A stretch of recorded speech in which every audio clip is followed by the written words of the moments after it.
Hi, I'm Nico. And I'm Mauricio, and welcome to Economics News Watch. In today's episode, we'll be covering various economic topics around the world. Delta Airlines are in the headlines for buying their own oil refinery in Pennsylvania.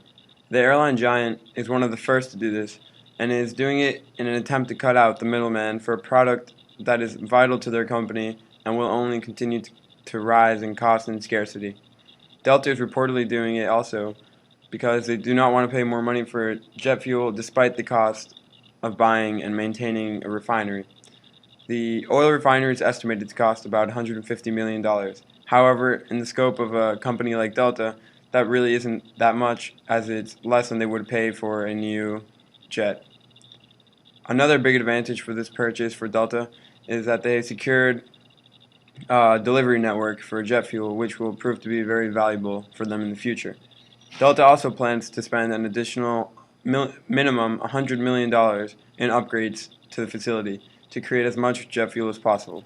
In other news, we travel to Spain, where they are currently experiencing their second recession since 2009. At the same time, Spain's economy shrunk in the second quarter. Things aren't going so well for Spain, but they aren't the only ones suffering in Europe.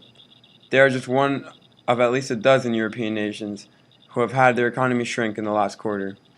Spain's recession did not come as a surprise, however. It is a culmination of an economy struggling with and also the aftermath of a housing bubble and record high 24.4% unemployment rates. Now back to you, Mauricio. Thank you, Nick. If you didn't know before, Mitt Romney has created an immense lead and is on track on becoming his party's presidential nominee. However, this victory was not cheap.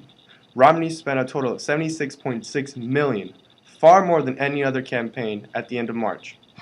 607 delegates and 4.1 million votes. That means that they spent about $18 per vote and $126,000 per delegate.